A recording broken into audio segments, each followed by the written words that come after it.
جمہوریت کی آزادی کو متبرک سمجھے جانے والی چیزوں کی حفاظت کے لیے ختم کرنے کی کوشش کرنا۔ اور چند سال ہوئے برطانیہ میں سیاسی جنگ بڑھ گئی ہے۔ جب پارلیمنٹ میں بل پاس ہو رہا تھا، اس قرارداد کا ایک پہلو یہ بھی تھا کہ اگر کوئی اسلام کے بارے میں کچھ کہے تو اسے قانون شکنی کے طور پر 6 سال کی سزا دی جائے، اور اسے یقینی بنانے کے لیے کسی دوسرے مذہب کے لیے مثبت بات نہ کی جائے، کیونکہ اس سے اسلامی اقدار کی توہین ہوتی ہے اور اس کا مذاق بنتا ہے۔ لیکن خوش قسمتی سے ہم نے اصل بات جان لی، اور اس قرارداد کے خلاف پارلیمنٹ میں لارڈ لیسٹر آف ہرنی نے مزاحمت کی، جو کہ QC ہے۔ ہم نے اس کی حمایت کی اور ہمیں بہت سی نشستوں میں سمجھایا گیا، اور ان نشستوں میں مسٹر بین، روون ایٹکنسن نے خطاب کیا۔ وہ بالکل بھی مذاق کے موڈ میں نہ تھے، وہ بہت سنجیدہ تھے۔ بالکل صحیح۔ اور ایک مشکل یہ بھی ہے کہ اگر آپ اسلام کو چیلنج کرتے ہیں تو آپ پر نسل پرست ہونے کی تنقید ہوگی۔ بالکل صحیح۔ اور اس سے پہلے کہ وہ قرارداد پارلیمنٹ میں پیش ہو، میں نے نیگرو اور ایشیا کے لوگوں سے بات کی، خاص طور پر چرچز سے، اور اس قرارداد پر پہلی بحث کے دوران انہوں نے پارلیمنٹ کے باہر ایک مظاہرہ کیا، ایک شاندار مظاہرہ۔ انہوں نے پارلیمنٹ کے گرجا گھر میں حیرت انگیز برکت کے گیت گائے، اور میں پارلیمنٹ میں کھڑے ہو کر یہ کہنے کے قابل ہوئی کہ میں اس قرارداد کے اس حصے کی مخالفت کرتی ہوں، کیونکہ یہ بنیادی آزادی کے لیے بنیادی دھمکی ہوگی۔ آپ ہمیں نسل پرست نہیں کہہ سکتے، کیونکہ دیکھیں باہر کون مظاہرہ کر رہا ہے۔ بالکل۔ وہ اصلاحات ہاؤس آف لارڈز میں پیش ہوئیں اور پھر انہیں ہاؤس آف کامن میں لایا گیا، اور ٹونی بلیئر کی انتظامیہ میرے خیال میں برطانیہ کی مسلم کونسل کے زیر دباؤ تھی۔ سیاسی اسلامی تحریک نے آزادی کی اصلاحات کو مٹانے کا فیصلہ کر رکھا تھا۔ نیگرو چرچز نے پھر مظاہرہ کیا اس دوپہر کو۔ انہوں نے لیبر پارٹی کے 9 اراکین کو ووٹ دینے پر آمادہ کیا، پارلیمنٹ کی آزادی کی اصلاح کے حق میں۔ جب ووٹ گنے گئے تو پہلا ووٹ 10 ووٹوں سے ہارا، اور پھر برطانیہ کی آزادی دھاگے سے لٹکی تھی، اور آزادی تباہ کرنے والی قرارداد 1 ووٹ سے ہار گئی۔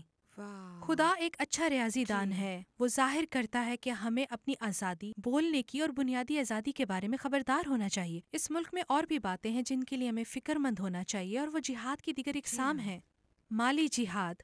ہمارے 3 وزیر اعظم بلیئر، براؤن اور کیمرون سب کہہ چکے ہیں کہ وہ برطانیہ کو دنیا کا شرعی مالی دارالخلافہ دیکھنا چاہتے ہیں۔ یہ بہت ہی پریشان کن ہے، کیونکہ اس سے بہت الجھاؤ ہوتا ہے۔ دیکھیں، معاشی جہاد کے بعد ثقافتی جہاد ہوتا ہے، خاص طور پر سعودیہ عرب سے کثیر سرمایہ کاری۔ یونیورسٹیاں اور اسکول اسلامی ایجنڈا اپنا رہے ہیں، خاص طور پر لشکر کشی۔ کسی کو انہیں ان کی فوجی مصلحت پر داد دینی چاہیے۔ مذہبی مدارس۔ ایک مرتبہ مالی امداد دینے کے بعد آپ کو مبصرانہ مذاکرات کرنے کی ضرورت ہے۔ مثال کے طور پر ویلز کی شہرت یافتہ کالج سے خاص ذریعے سے پتہ چلا ہے کہ ایک بہت بڑی تعداد اسلامی تعلیمات سیکھنے کے لیے بنی ہے، اور یہ اس مالی امداد کرنے والے کے شکر گزار ہیں جو ان کی حمایت کر رہا ہے۔ میں اس بات کو پوچھے بغیر نہیں رہ سکتی کہ کیا یہ ملازمین کو رکھنے پر اثر انداز ہوگا۔ بہت ہی حساس مسائل پر مذاکرات، جیسے اسرائیل اور فلسطین کا مسئلہ، ایک نہایت ہی دلچسپ مقالہ جس کو ڈگلس مری نے لکھا ہے، اور اس کا بڑا ہی اچھا ٹائٹل ہے ڈگریز آف انفلوئنس۔ یہ ہماری یونیورسٹیوں میں سرمایہ کاری کی لاگت اور اس کے اثرات پر لکھا گیا ہے، اور ہمارے اسکول میں فی الوقت ایک سازش کی جا رہی ہے جس کا نام ہے ٹروجن ہارس پلاٹ، اور برطانیہ میں رہنے والی مسلم آبادی اس بات پر پوری محنت کر رہے ہیں کہ وہ جبرن یا انہیں ڈرا کر سینئر اساتذہ کو ان کی جگہ سے ہٹا کر ہارڈ لائن اسلامسٹ اساتذہ سے تبدیل کر دیں۔ اس لڑی جانے والی جنگ میں بہت سی ایسی باتیں اٹھ رہی ہیں۔ آپ اسے ایک اور قسم کا جہاد بھی کہہ سکتے ہیں، یعنی قانونی جہاد۔ اس ملک میں ہمارے پاس 18 شرعی عدالتیں ہیں، اور اس میں شرعی قوانین موجود ہیں جو علمیہ فکریاں ہیں۔ شرعی قوانین میں عورتوں کے لیے امتیازی سلوک ہوتا ہے، اور مسلم خواتین واقعی اس ملک میں دکھ اٹھاتی ہیں، اور بہت سی مجھ سے ملنے بھی آئی ہیں۔ اور اس طرح کے شرعی قوانین اور شرعی عدالتوں میں بہت زیادہ امتیازی سلوک ہوتا ہے۔ مثلاً طلاق۔ ایک مرد اپنی بیوی کو بآسانی 3 بار طلاق کہہ کے طلاق دے سکتا ہے، لیکن ایک خاتون کو مذہبی طلاق لینے پر تمام شرائع کو پورا کرنے کے لیے اپنا ہی پیسہ خرچ کرنا پڑتا ہے۔ بہت بڑا جنسی امتیاز ہے۔ ایک عورت کی گواہی مرد کے مقابلے میں آدھی ہے۔ ثالثی عدالتوں میں ہم نے رسمی طور پر مسلم ثالثی عدالتوں اور شرعی عدالتوں کو تسلیم کیا ہے۔ گھریلو واہ، جھگڑوں میں سالس کے طور پر معاف کرنے کا طریقہ کار اپنایا جاتا ہے، لیکن جی شرعی قوانین کی کئی اقسام میں متاثرہ خواتین، آپ بالکل جانتی ہیں، جی واقعی خوفناک ہے، جی وہ ہسپتال پہنچ جاتی ہیں۔ انہیں کہا جاتا ہے کہ خاوند کو دوسرا موقع دیں تاکہ خاندان بدنام نہ ہو۔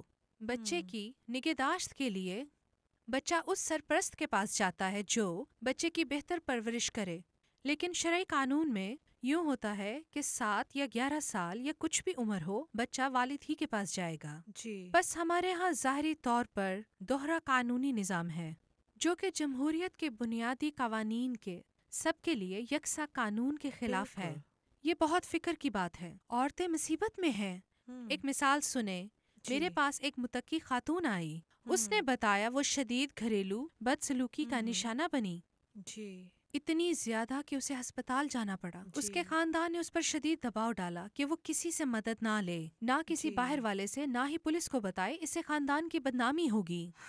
اسے مزید مار کھانے کے لیے واپس بھیج دیا گیا۔ اس کے خاوند نے اسے طلاق دے دی، پھر وہ اپنے آبائی ملک گیا اور وہاں سے ایک کم عمر دلہن لے آیا۔ وہ طلاق لینا چاہتی تھی تاکہ زندگی پائے۔ وہ شرعی عدالت میں گئی اور اسے بتایا گیا کہ وہ نکاح نامہ لے آئے، وہ اس کے خاوند کے پاس تھا جی اور اس نے ہاں اس سے مطالبہ کیا۔ اس نے کہا وہ اس کے ملک میں ہے، بس وہ اس کے خاندان میں گئی اور ان سے نکاح نامہ مانگا۔ جی بس انہوں نے اس کے چھوٹے بھائی کو پیٹا کیونکہ وہ خاندان کو بدنام کر رہی تھی طلاق مانگ کر، اور کئی سالوں تک وہ مذہبی طلاق حاصل نہیں کر سکتی تھی۔ جی ایک متقی ہوتے ہوئے وہ اس کے بغیر شادی جی نہیں کر سکتی اور وہ شدید تنہائی میں جی ہے۔ ایک بیوہ تھی جو 5 سال سے بیوہ تھی اور شادی کرنا چاہتی تھی۔ وہ شرعی عدالت میں گئی تاکہ ان کی جی اجازت لے۔ اس سے کہا گیا کہ خاندان کے کسی مرد کی اجازت لے کر آئے۔ واہ، اس نے کہا وہاں اس کا کوئی رشتہ دار نہیں۔ اسے ایک 7 سالہ لڑکے سے تحریری اجازت لینے کے لیے مشرقی وسطیٰ کے ایک ملک میں جانا پڑا تاکہ دوبارہ یہاں کی شادی کر سکے۔ یہ برطانیہ میں ہو رہا ہے۔ ایک اور خاتون نے مجھ سے کہا کہ برطانیہ نے مجھ سے دھوکہ کیا ہے۔ میں شرعی عدالت سے بچنے کے لیے آئی تھی، لیکن یہاں تو میرے ملک سے بھی بدتر حالات ہیں۔ واہ نہیں، میں اس کے بارے میں کچھ کرنے کی کوشش کر رہی ہوں۔ میرے پاس پارلیمنٹ میں نجی رکن کی قرارداد ہے جو ان معاملات کے پس منظر کو سامنے لائے گی۔ اس کا نام مساوی اور آزاد سوالیہ نشان ہے۔ مجھے یہ کہنے دیں کہ بہت سی مسلم خواتین کی تنظیمیں اس کی جی حمایت میں ہیں، لیکن حکومت برطانیہ نہیں فی الحال۔ یہ اس ملک کا دوسرا حقیقی مسئلہ ہے۔ جی مختصراً، جہاد کی دوسری اقسام میں سے ایک انسان دوست جہاد ہے۔ میں اس شعبے میں بہت کام کرتی ہوں، خاص طور سے ایسے ممالک میں جیسے سوڈان، نائجیریا، اور میں سوڈان میں تھی، جنوبی سوڈان میں بہت مرتبہ گئی، اور جب خارطوم میں جنگ چھڑی تھی جنوب کے خلاف، جس میں 20 لاکھ لوگ مرے اور 40 لاکھ بے گھر ہوئے، اور پھر ہمیں وہ خاندان ملے جو مشکل میں تھے اور مر رہے تھے، نہ ان کے پاس کھانا تھا نہ دوائیاں۔ انہوں نے کہا کہ ہم خارطوم کی حکومت کے پاس جائیں گے اور ان سے کہیں گے کہ ہمیں یہ سب چیزیں دیں، اس کے لیے ہمیں اسلام قبول کرنا ہوگا، جو ہم ہرگز نہیں کریں گے۔ ہم مسیحی ہیں اور ہم اسی طرح جینا اور مرنا چاہتے ہیں۔ کتنی مشکل گھڑی ہے اپنے ایمان کے لیے اپنے بچے کو قربان کرنا، کس قدر اذیت ناک بات ہے یہ۔ اور فی الحال جنوبی سوڈان کے چرچز کے لیے ایک بڑا المیہ فکریہ یہ ہے کہ بہت سے اسلامی امداد کی تنظیمیں انسان دوستی کے روپ میں موجود ہیں، لیکن بے شک ان کی امداد شرائط کے ساتھ ہیں۔ اور وہاں رہنے والے ہمارے مسیحی دوست پوچھتے ہیں کہ مسیحی مشنز کہاں ہیں؟ ایک چرچ تھا جو اسکول اور کلینک تھا، ایک چرچ، ایک اسکول اور ایک کلینک، اور اب آپ دیکھتے ہیں ایک اسکول، ایک کلینک اور ایک مسجد۔ کہاں ہیں مسیحی مشنز؟ اور جہاد کی 2 اقسام اور بھی ہیں، مختصراً بتاتے ہوئے۔ ایک ڈیموگرافک ہے، بالکل صحیح۔ یوگینڈا میں یہ بہت زوردار ہے۔ یوگینڈا کے ایک چرچ رہنماؤں نے بتایا کس طرح ایک مسلمان رہنما نے ان کو کہا یہ بالکل ٹھیک ہے، تم مسیحی لوگ اپنے ایک شادی والے عقیدے پر قائم رہو، ہم کئی شادیاں کریں گے، ہر مسلمان 4 شادیاں کرے گا اور کم از کم 8 بچے ہوں گے، ہر مسلمان کے گھر 32 بچے ہوں گے اور ہم یوگینڈا مسخر کر لیں گے۔ اور آپ دوسرے ممالک میں بھی ایسا دیکھ سکتے ہیں۔ اور پھر بے شک عسکری جہاد ہے، اور ہمارے پاس تنقیدی مواد ہے، اور پھر سنگ دلی اور عسکری جہاد۔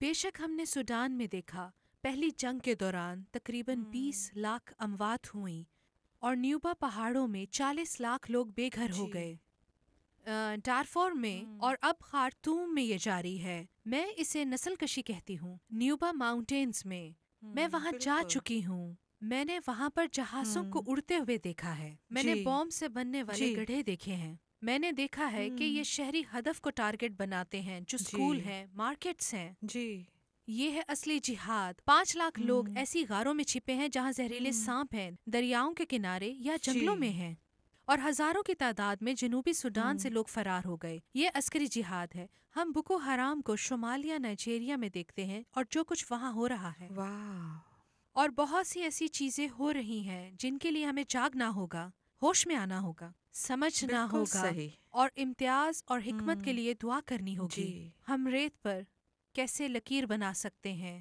اور اس جی کی حفاظت کرتے ہوئے بغیر کسی تحفظ کے اپنے جی روحانی، معاشرتی اور سیاسی ورثہ کو آزادی سے منتقل جی کریں۔ بدسلوکی کا شکار ایک سابقہ مسلم خاتون ہوتے ہوئے میں ذاتی طور پر آپ کا شکریہ ادا کرنا چاہتی ہوں۔ میں ترکی میں پلی بڑھی، میں ترکی میں پیدا ہوئی اور پروان چڑھی، اور میرے والد کی بہت سی داستانیں تھیں، اور پھر میری شادی ایک جنوبی مسلمان سے ہوئی جو مجھے بہت پیٹتا تھا۔ میں جانتی ہوں اور ان خواتین کا احساس کرتی ہوں جن کی مدد آپ کر رہی ہیں، کیونکہ میرے ساتھ ایسا ہو چکا ہے، اور یہ ان کے اس دعوے کے بالکل برعکس ہے کہ ہم انسانی جان کی قدر کرتے ہیں۔ ہماری نظر میں ہر عورت اور مرد بیش قدر ہیں، اور پھر شرعی قوانین کے ساتھ ہو کر اور اجازت دے کر، کیونکہ جمہوریت کے اتنے قریب ہو کر، بنیادی انسانی حقوق کی خلاف ورزی پر، جہاں یہ ملک اور باقی کے مغربی ممالک ڈٹے ہوئے ہیں اور میری دل شکنی کرتے ہیں۔ آپ ستائے جانے والے گرجوں کی بھی آواز ہے، اور ستائے جانے والوں، بدنصیبوں اور بدسلوکی کا نشانہ بننے والوں کی آواز بننے پر آپ کو بھی ستایا گیا۔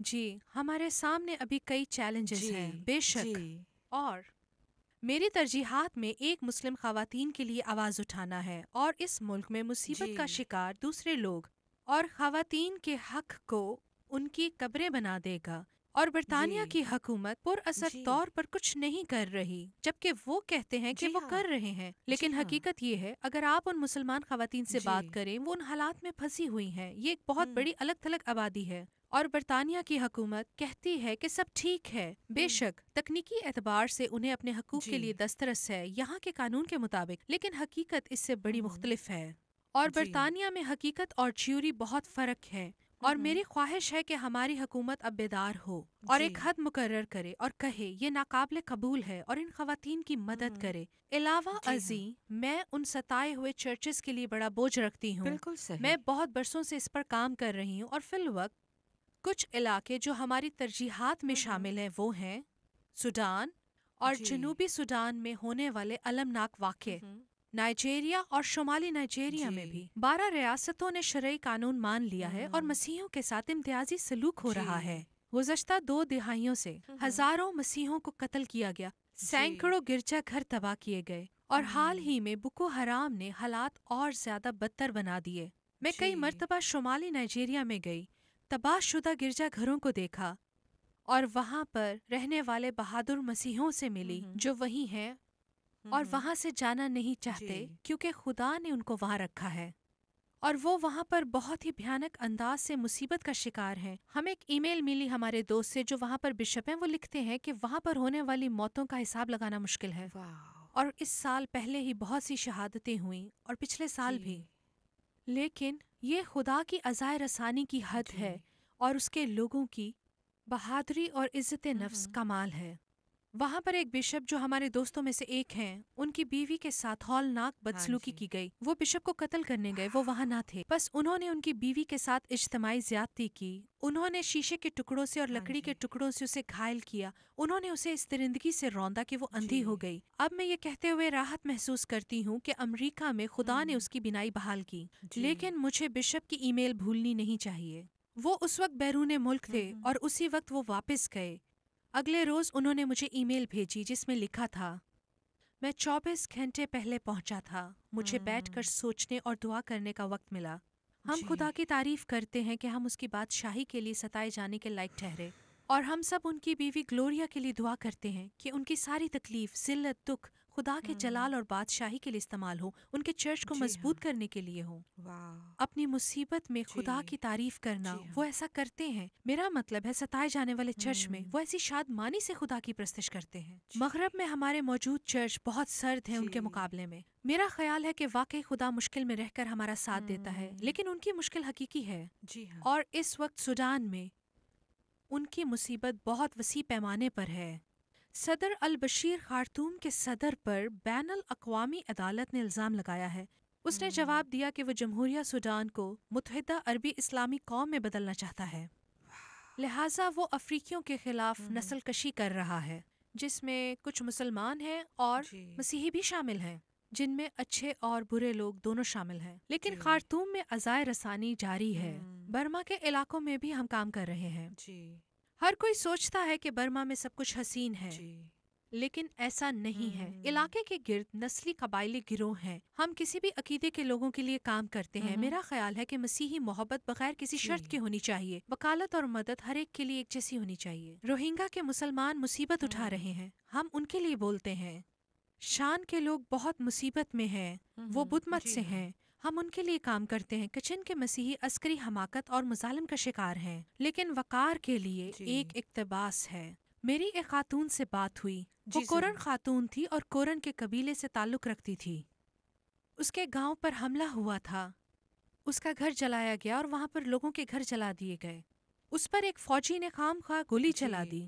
ہم نے اس سے پوچھا وہ اس فوجی کے بارے میں کیا محسوس کرتی ہے۔ مجھے اس کا جواب کبھی نہ بھولے گا۔ اس نے بڑی خوبصورتی سے مسکراتے ہوئے کہا، میں اسے پیار کرتی ہوں۔ بائبل کہتی ہے اپنے دشمنوں سے محبت رکھو۔ وہ فوجی میرا بھائی ہے اور میں نے خود کو اس سے بہت کمتر محسوس کیا۔ میں آپ کا شکریہ ادا کرنا چاہتی ہوں کہ آپ نے آ کر ہمیں اپنے تجربے کو بتا کر عزت بخشی اور ان تمام برسوں میں مغربی دنیا کو انتباہ کیا اور بیداری کی بلاہٹ دی۔ میں آپ کا بہت بہت شکریہ ادا کرنا چاہتی ہوں۔ اس اعزاز کے لیے شکریہ۔ یہ اعزاز کی بات ہے اگر آپ اپنا درد کسی سے جی ہاں، بانٹیں، جی، تھوڑا بہت فرق لانے کا اعزاز۔ بے شک، شکریہ۔ امثال 29:7 میں لکھا ہے، صادق مسکینوں کے معاملے کا خیال رکھتا ہے، لیکن شریر میں اس کو جاننے کی لیاقت نہیں۔ یاد رکھیں، آپ بھی ہیرو بن سکتے ہیں، آپ دنیا کو بدلنے والے ہو سکتے ہیں۔ آج خدا کو صرف ایک خاتون اور ایک مرد کی ضرورت ہے بہت سی زندگیوں میں بدلاؤ لانے کی خاطر۔ میں نے اس کی بلاہٹ پر ہاں کہا۔ آپ کے بارے میں کیا ہے؟ کیا آپ اس دنیا کو بہتر جگہ بنانے کی خاطر ناانصافی کے خلاف لڑیں گے؟ کیا آپ وہ ایک مرد اور ایک خاتون ہیں جس کی خدا کو تلاش ہے؟ اگر آپ کو اپنے دل میں یہ محسوس ہو کہ آپ ہی وہ مرد یا عورت ہیں اور خدا آپ کی ہر چیز لے سکتا ہے کہ وہ بے قدر نظر آتی ہو، وہ آپ کے تصور سے زیادہ اسے بڑا بنا سکتا ہے۔ آپ کو صرف ذہن تیار کرنے کی ضرورت ہے۔ آپ کو فیصلہ کر کے صرف حق پر ڈٹ جانے کی ضرورت ہے، بدی کے خلاف کھڑے ہونے کی ضرورت ہے اور یسوع مسیح کے لیے ڈٹ جانے کی ضرورت ہے۔